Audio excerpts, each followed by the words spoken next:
Shalom Bapak Ibu. Firman Tuhan bagi kita pada minggu Epifanias yang pertama diambil dari kitab Keluaran pasal yang ke-6 ayat 1 sampai dengan ayat yang ke-7. Keluaran atau Tua Musa pasal yang ke-6 ayat 1 sampai dengan ayat yang ke-7. Demikian firman Tuhan bagi kita. Selanjutnya Allah berfirman kepada Musa, "Akulah Tuhan. Aku telah menampakkan diri kepada Abraham, Ishak dan Yakub sebagai Allah yang Maha Kuasa. Tetapi dengan nama Tuhan aku belum menyatakan diri. Bukan saja aku telah mengadakan perjanjianku dengan mereka untuk memberikan kepada mereka tanah Kanaan, tempat mereka tinggal sebagai orang asing. Aku juga sudah mendengar rintihan orang Israel yang diperbudak oleh orang Mesir, dan aku ingat kepada perjanjianku. Sebab itu, katakanlah kepada orang Israel, Akulah Tuhan. Aku akan membebaskan kamu dari kerja paksa orang Mesir dan melepaskan kamu dari perbudakan mereka. Aku akan menebus kamu dengan tangan yang terancung dan dengan hukuman-hukuman yang berat. Aku akan mengangkat kamu menjadi umatku dan aku akan menjadi Allahmu, supaya kamu mengetahui bahwa Akulah Tuhan Allahmu yang membebaskan kamu dari kerja paksa orang Mesir.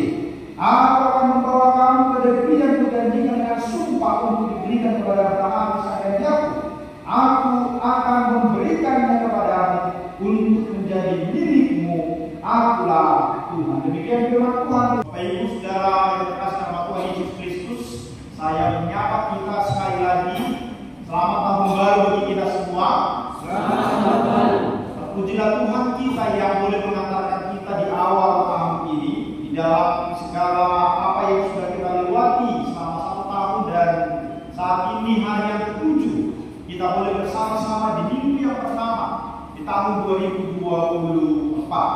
Hari ini firman Tuhan mengajak kita untuk melihat bahwa Allah itu bukan hanya Allah yang memberikan segala sesuatu bagi kita di dalam kehidupan kita, bukan hanya berkat-berkat rohani, tetapi Dia juga adalah Allah yang memberikan berkat-berkat jasmani juga di dalam kehidupan kita.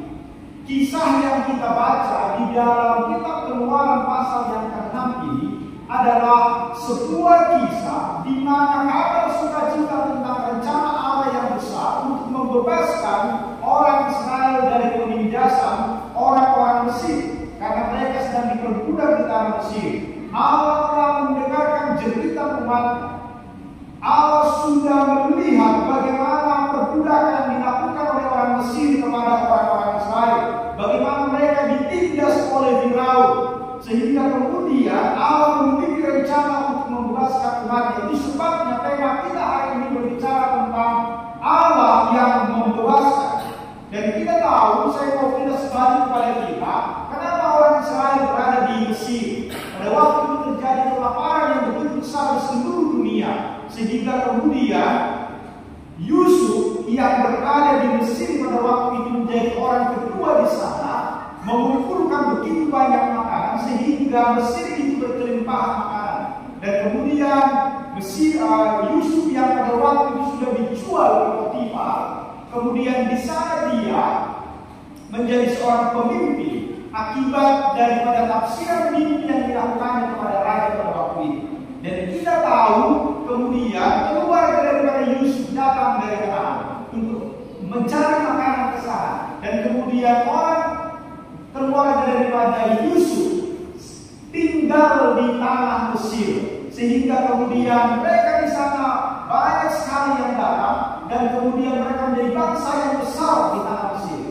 Pada awalnya orang Israel itu begitu dihormati karena Yusuf, tetapi ketika Yusuf meninggal dan kemudian ketika raja berganti sekian tahun lamanya, akhirnya Yusuf mulai dilupakan.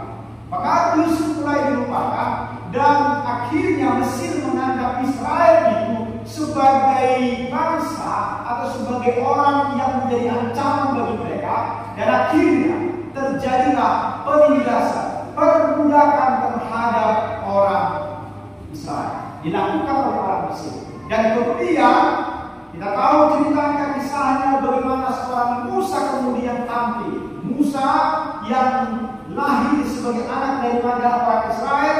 Kemudian Firaun pada waktu itu melakukan pembunuhan terhadap semua bayi-bayi Israel karena dianggap mereka begitu banyak di Mesir.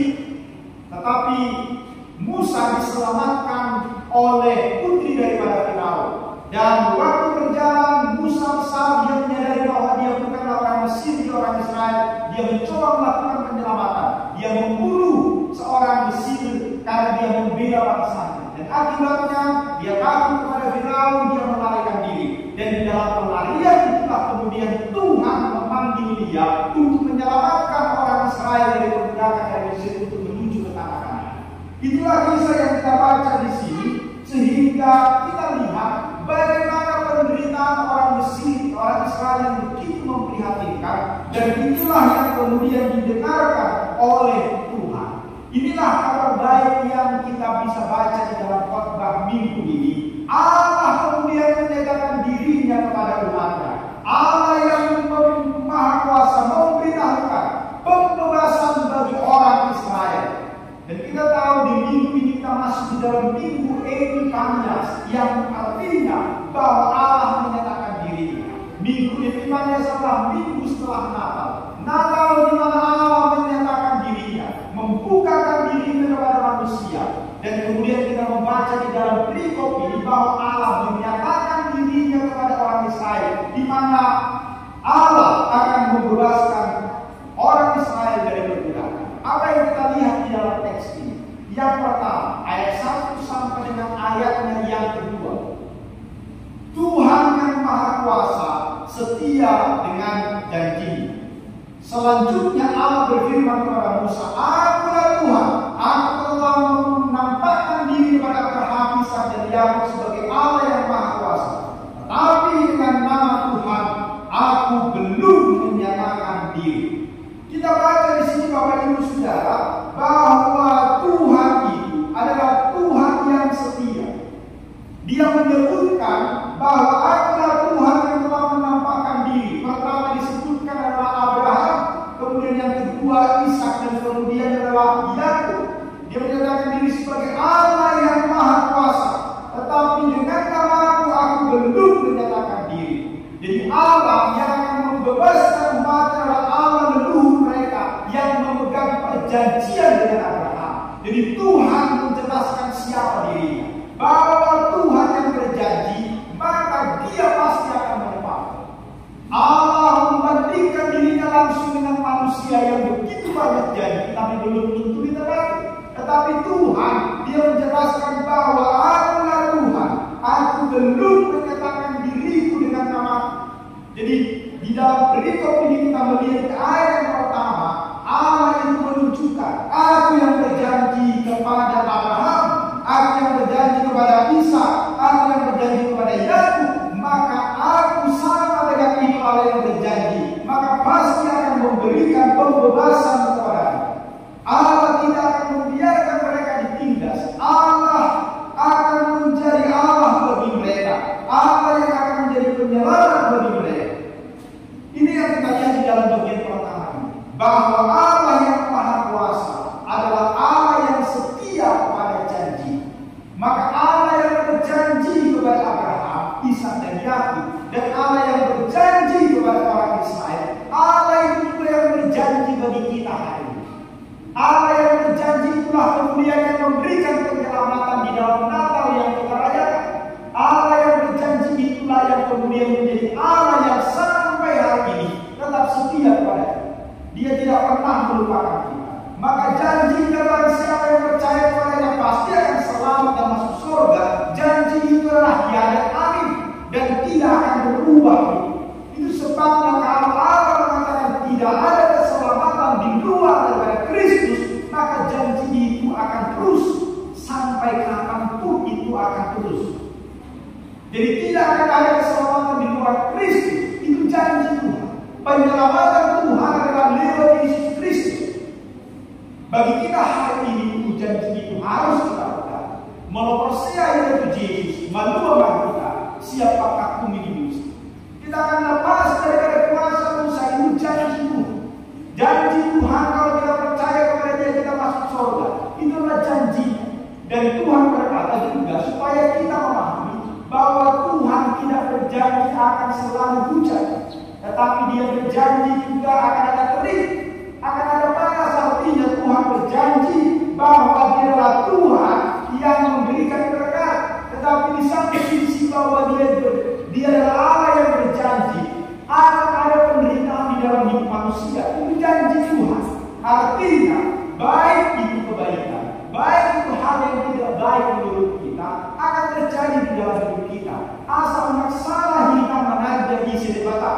Artinya Tuhan itu adalah Tuhan yang menyatakan dirinya dan membuat kita harus mengenal bahwa Dia Allah yang peduli dengan kita betul, bahwa Dia Allah yang juga akan memberikan penghukuman bagi orang yang berdosa itu benar, sehingga kita benar-benar sungguh-sungguh mengerti bahwa Allah itu adalah Allah yang setia kepada janji.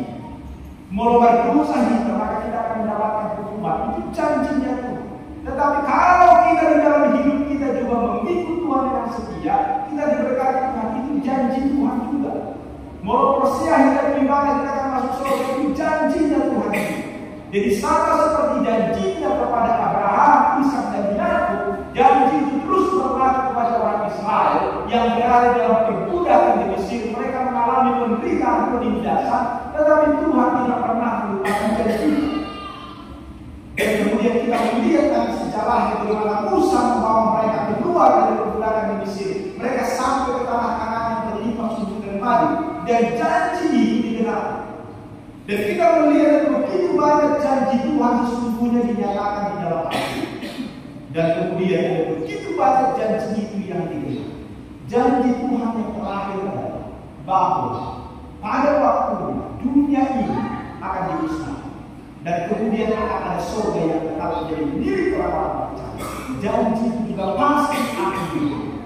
Itu sebabnya Bapak Ibu Saudara yang terkasih, puisi logika proses kepada manusia yang kadangkala akan tidak melakukan janjinya, atau kepada Tuhan yang jelas-jelas sudah setia. Jadi dari perikop ini kita diperlihatkan dari zaman dulu Allah itu memang Allah yang berjanji yang menepati janjinya. Allah itu sampai dengan hari ini janjinya juga pasti akan ditepati. Maka harusnya kita terus percaya kepada rencana Tuhan tidak meninggal. Dan jaminan yang diberikannya di ayatnya yang kedua itu adalah bahwa dengan namaku, janji Tuhan itu adalah dengan namanya. Dua kali Tuhan mengatakan di ayat yang pertama, di ayat yang ketujuh juga Tuhan mengatakan ini. Musa diperintahkan Tuhan menyatakan kepada Israel bahwa yang membebaskan mereka adalah Tuhan sendiri. Inilah janji yang penting. Jaminannya adalah nama Tuhan, Yahweh. Itu yang disebutkan di sana bahwa jaminannya adalah namaku sendiri. Jadi kalau orang Israel sudah tahu bahwa tidak ada yang lebih besar daripada Tuhan, maka yang menjadi jaminan Tuhan bukan yang lain, tapi dirinya sendiri.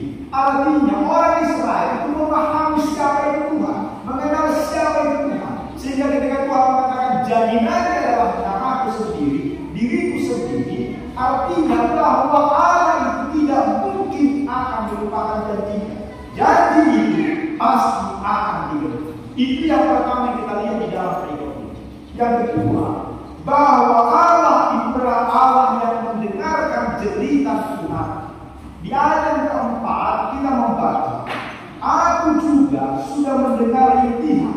Di dalam terjemahan bahasa Indonesia yang lama disebut akan mendengar keran orang Israel yang diperbudak oleh orang Mesir, dan aku ingat akan perjanjian. Bapak Ibu Saudara yang terkasih, hal kedua yang menarik dari teks ini adalah bahwa Allah adalah Allah yang hadir dalam penderitaan umat. Allah adalah Allah yang turut menderita. Allah hadir dan menyerahkan diri kepada umatnya. Inilah hal yang penting untuk kita ketahui. Allah tidak membiarkan umatnya tertindas selama-lamanya. Allah tidak membiarkan umatnya sengsara selama-lamanya. Allah tidak meninggalkan umatnya. Allah akan bertindak dan tindakannya tidak akan pernah terlambat. Kita kadang-kala berteriak di dalam hidup kita, kenapa begini Tuhan? Kenapa lama Tuhan Tuhan jelas mengatakan bahwa Tuhan tidak pernah terlambat. Tuhan tidak pernah terlalu cepat dan Tuhan tidak pernah terlalu lama. Karena waktunya Tuhan kita yang tidak mengerti. Waktu dan cara Tuhan sering kita tidak mengerti. Allah tidak akan pernah meninggalkan umatnya. Allah akan bertindak dan tindakannya tidak akan pernah terlambat. Di dalam bagian ini disebutkan rintihan apa perang, sesuatu hal yang begitu menyakitkan dialami oleh orang Israel. Mereka mengalami penindasan, sakit yang begitu luar biasa. Ketika disebutkan kata terang atau kata rintihan, menunjukkan rintihan kesakitan, mengeluarkan suara yang begitu keras karena ada luka yang begitu dalam. Mereka diperbudak begitu dalam, sangat menyakitkan kehidupan mereka. Tetapi penderitaan ini didengarkan oleh Tuhan. Penderitaan itu sampai kepada kita. Cerita mereka yang begitu luar biasa yang didengar oleh Tuhan, Tuhan mendengar dan Tuhan memperhatikan penderitaan mereka. Maka Allah bertindak. Tindakan Tuhan adalah, kalau kita membaca di ayat pasal 5, ayatnya yang ke-24, tetapi Tuhan berfirman kepada Musa, sekarang engkau akan melihat apa yang kulakukan kepada Firaun, sebab dengan paksaan tangan yang kuat dia akan membiarkan mereka pergi. Dengan paksaan tangan yang kuat akan mengusir mereka dari negeri. Dan kita tahu bagaimana Tuhan menyertai Musa. Ada 10 tulah yang diberikan kepada orang Mesir, sehingga kemudian orang Israel dibebaskan oleh tangan Tuhan sendiri. Pembebasan dilakukan oleh Tuhan sendiri. Tuhan tidak pernah membiarkan umatnya sendirian. Tuhan peduli dengan cerita umatnya. Allah yang menjadi harapan bagi orang Mesir dan bagi orang Israel, Allah yang juga menjadi harapan bagi kita. Apa karangan hati kita? Apa jeritan hati kita hari ini? Tuhan tahu dan Tuhan melihat. Apa yang kita alami hari ini di dalam kehidupan kita? Kesusahan seperti apa?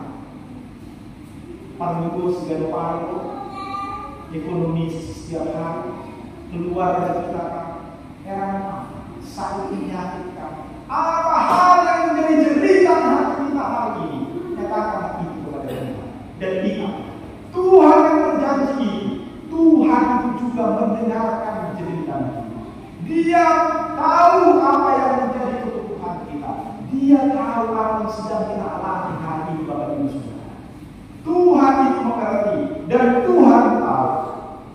Kalau kita membaca Yesaya 49 ayat yang ke-8, firman Tuhan mengatakan, pada waktu aku berkenan, aku akan menjawab engkau, dan pada hari aku menyelamatkan, aku akan menolong engkau. Aku telah membentuk dan memberi engkau menjadi perjanjian bagi umat manusia untuk membangunkan bumi kembali dan membagi-bagikan tanah pusaka yang sudah sunyi sepi. Di dalam bagian ini, Tuhan yang tidak pernah meninggalkan umatnya. Dia hadir. Dia adalah Allah yang membentuk. Dia Allah yang menyelamatkan. Dia Allah yang akan menolong umat. Itu janji Tuhan. Dan kita tahu bahwa sering di dalam kehidupan orang percaya, penderitaan menjadi alam untuk kemudian kita mengingat Tuhan. Jujur kita memang di bagasan mulutnya, di bagasan pasaran, lupa kita Tuhan. Tetapi sering sekali Tuhan menunjukkan sesuatu peristiwa kepada kita sebagai Allah pengingat bagi kita. Asa kalimat isi dibakar di bagasan mulutnya, mulu bubutnya dan kopi dan kematangan di video. Maka Tuhan kadang-kadang memberikan penderitaan, persoalan, keguguran dalam hidup kita. Tujuannya apa? Asa kalimat, asa Tuhan.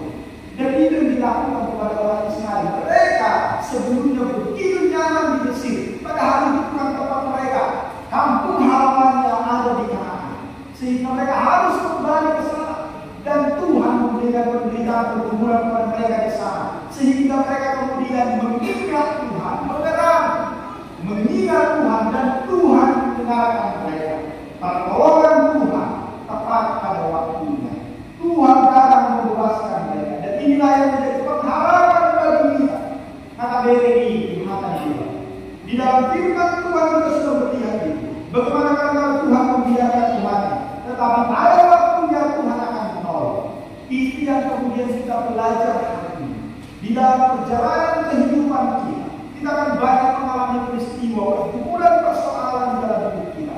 Tetapi pada waktunya Tuhan akan menolong. Ini yang menjadi janji Tuhan yang harus kita pegang dan ingat. Pada waktunya Tuhan akan menolong kita. Tetapi yang menjadi hal yang perlu kita lakukan dalam hidup kita adalah mari kita tetap taat kepada Tuhan. Itu yang harus kita lakukan di dalam kehidupan kita. Allah tidak pernah terulang. Allah bukan Allah yang jauh dari kita. Allah itu Allah yang sudah imanen, Allah yang Immanuel, Allah yang bersama-sama dengan Tuhan. Kalau itu saudara terbatas. Itu yang kedua yang perlu kita. Yang pertama tadi bahwa Allah itu adalah Allah yang berjanji dan janjinya pasti akan ditepati. Yang kedua, Allah adalah Allah yang mendengarkan jeritan, pergumulan, persoalan umat. Yang ketiga, dari teks firman Tuhan ini, Tuhan adalah Tuhan yang membebaskan umatnya dan membenci penindasan. Ayat yang kelima sampai dengan ayat yang ke-7. Yang kelima dikatakan, sebab dikatakan kepada orang Israel, aku akan membebaskan kamu dari kerja paksa orang Mesir dan melepaskan kamu dari perbudakan mereka. Aku akan menebus kamu dengan tangan yang terancam dan dengan hukuman-hukuman yang berat. Aku akan mengangkat kamu menjadi umatku dan aku akan menjadi Allahmu, supaya kamu mengetahui bahwa aku adalah Tuhan Allahmu yang membebaskan kamu dari kerja paksa orang Mesir. Aku akan membawa kamu ke negeri yang dijanjikan dengan sumpah untuk diberikan kepada Abraham, Ishak dan Yakub. Aku akan memberikan kepadamu dan menjadi milikmu. Akulah Tuhan. Jadi yang ketiga yang kita pelajari dari teks ini adalah bahwa Allah adalah Allah yang membebaskan dan Allah yang membenci penindasan. Manusia memiliki kecenderungan untuk berkuasa. Ada kuasa yang positif, ada kuasa yang negatif. Ada kuasa yang melayani akan mendatangkan kesejahteraan, namun kuasa negatif itu kalau disalahgunakan untuk kepentingan diri dan kekuasaan seseorang dapat bertindak seorang-orangnya atas nama kekuasaan. Dan Tuhan menginginkan kekuasaan itu dipergunakan bukan untuk disalahgunakan, tetapi bagaimana kemudian itu mendatangkan kesejahteraan.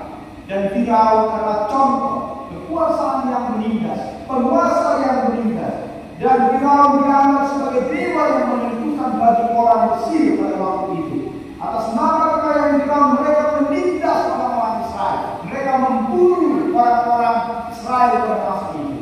Tetapi Allah adalah Allah yang mendengarkan umatnya. Allah itu juga adalah Allah yang membebaskan umat. Itu yang kita lihat di dalam teks ini, Bapak Ibu Saudara yang terkasih. Musa dipanggil dan dipakai oleh Tuhan kemudian untuk membebaskan orang Israel. Allah berkali Musa dengan kekuatan yang luar biasa sehingga ada 10 tulah yang dinyatakan. Bapak Ibu Saudara, mari kita lihat kemudian kepada Yesus Kristus.